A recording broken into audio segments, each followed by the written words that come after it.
আসসালামু আলাইকুম, welcome to code with আদি। আমি আদিশ আপনাদের সাথে। আজকে হচ্ছে আমাদের এই চ্যানেলের ফার্স্ট ভিডিও।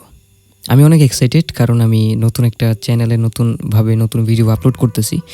অ্যান্ড আমরা আজকে থেকে স্টার্ট করবো আমাদের HTML tutorial series.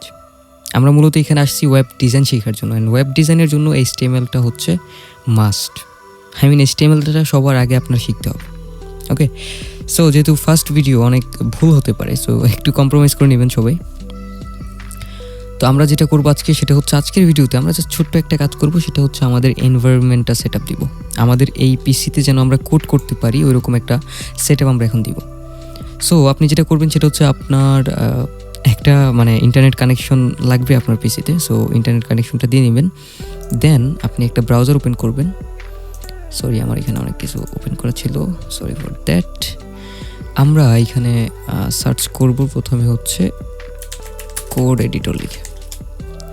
And in the main time HTMLটা কী সেটা আপনারা একটু সার্চ করে দেখে নেবেন, এটা সম্পর্কে একটু পড়ে নেবেন। HTML হচ্ছে হাইপার টেক্সট মার্কআপ ল্যাঙ্গুয়েজ, যেটা দিয়ে একটা ওয়েবসাইটের মার্কআপ টানা হয়। আমি যদি একটু শর্টকাটে উদাহরণ দিয়ে বুঝাই, একটা গাড়ি কোম্পানিতে যদি আপনি যান, গাড়ি কোম্পানির মধ্যে যে গাড়িটা তৈরি করে সেটা প্রথমে মেটাল দিয়ে তৈরি করে, তাই না? মেটাল দিয়ে একদমই সাদা সিধে একটা গাড়ি থাকে, যেটা চলে না, যেটার কোনো কালার নেই। তো মেটাল দিয়ে যখন গাড়িটা তৈরি করে তখন সেটাকে HTML বলে। আপনি যখন ওয়েবসাইট তৈরি করবেন এরকম সাদাসিধাভাবে একটা ওয়েবসাইট তৈরি করবেন, যেটার কোনো স্টাইল থাকবে না, কোনো কালার থাকবে না, কোনো কিছু থাকবে না। সো যেরকম গাড়ির মধ্যে জাস্ট মেটাল দিয়ে বডিটা তৈরি করা হয়, ওইরকম আমরা HTML-এ ওই কাজটাই করব। তারপর যখন গাড়িকে কালার করা হবে, গাড়ির বিভিন্ন জায়গায় বিভিন্ন রকম কালার, বিভিন্ন স্টাইল অ্যাড করা হবে, তখন এটাও আমরা ওয়েবসাইটের মধ্যে করব। সেটা আমরা ইউজ করব হচ্ছে CSS। সেটা কালার স্টাইল এগুলো করার জন্য আমরা ইউজ করব কি CSS।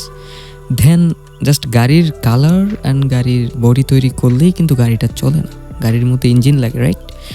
ইঞ্জিন ছাড়া কিন্তু আপনি গাড়িতে ব্রেক মারতে পারবেন না, আর ব্রেক না মারলে কিন্তু আপনার আবার ওই যে কী বলে অ্যাক্সিডেন্ট হয়ে যেতে পারে। যাই হোক, গাড়ি পিক আপ হবে না, গাড়ির অ্যাক্সেলারেটর কাজ করবে না, বা গাড়ি ব্রেক হবে না, এটার জন্য ইঞ্জিন লাগবে। সো এই ইঞ্জিনটা যখন আমরা ওয়েবসাইটে তৈরি করবো, যে এই বাটনে ক্লিক করলে কি হবে, ওই ফর্ম ফিল আপ করলে কী হবে, দেন হচ্ছে এটা করলে কী হবে, ওইটা করলে কী হবে। সো এইটা যখন আমরা করব ওয়েবসাইটের মধ্যে, তখন আমাদের একটা প্রোগ্রামিং ল্যাঙ্গুয়েজের হেল্প লাগবে, যেটা ডেভেলপমেন্টের জন্য আমরা ইউজ করব। তো আমরা যেহেতু HTML নিয়ে আজকে শিখবো, সো আমরা HTMLটা একটু ঘাটাঘাটি করে পড়ে নিব। এখানে আপনি যদি দেখেন, এখানে উইকিপিডিয়ার একটা লিঙ্ক আছে, আপনি চাইলে এটার মধ্যে গিয়ে HTML এর সকল কিছু এখানে পড়ে নিতে পারেন। সো আমরা কোড এডিটর ডাউনলোড দিব। যখনই কোড এডিটর আমরা গুগলে সার্চ করছি, এখানে 17টা কোড এডিটর সাজেস্ট করতেছে। তো এইখান থেকে আপনারা যে কোনো কোড এডিটর ডাউনলোড করতে পারেন, তবে আমরা যেটি ইউজ করব সেটার নাম হচ্ছে Sublime text.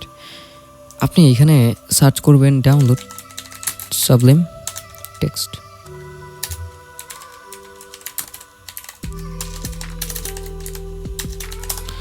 Download Sublime text যখন লিখবেন, তখন এরকম একটা লিঙ্ক পাবেন আপনি সাবলাইম টেক্সট ডাউনলোড করার জন্য। সো এইখানে জাস্ট ক্লিক করে দিবেন, আপনি এখান থেকে এটা ডাউনলোড করতে পারবেন, কোনো সমস্যা নাই। এই যে এখানে ডাউনলোড উইন্ডোজ, অথবা এখানে আপনার লিনাক্স আছে, OS X আছে। আপনারা যারা ম্যাক ইউজ করেন তারা OS X, আমি উইন্ডোজ ইউজ করতেছি। সো আমি এখানে ক্লিক করে ডাউনলোড করতে পারবো, কোনো সমস্যা নেই। এখানে ক্লিক করলেই ডাউনলোড হবে। এখন ডাউনলোডের পরে এটা ইনস্টল করে নেবেন। ইনস্টল করা তেমন কিছু না, জাস্ট নেক্সট ইনস্টল। এটা আপনারা জানেন আই থিঙ্ক। সো আমাদের কোড এডিটর সেট আপ দেওয়া শেষ। এখন আচ্ছা, আমরা কোড এডিটরটা ওপেন করি। ওপেন করার জন্য এখানে সাবলাইম লিখলেই হবে, সাবলাইম টেক্সট 3। আপনার এইরকম একটা ফাঁকা একটা উইন্ডো আসবে সাবলাইমের। সো এইটার মধ্যে চাইলে আপনি কোড লিখতে পারেন। ওকে, সো আমরা আমাদের এনভায়রনমেন্ট সেট আপ দিলাম। এখন আমরা কোড করব, তবে সেটা হবে নেক্সট ভিডিওতে। তো সবাই ভালো থাকবেন, সুস্থ থাকবেন, দেখা হবে পার্ট 2-তে। আল্লাহ হাফেজ।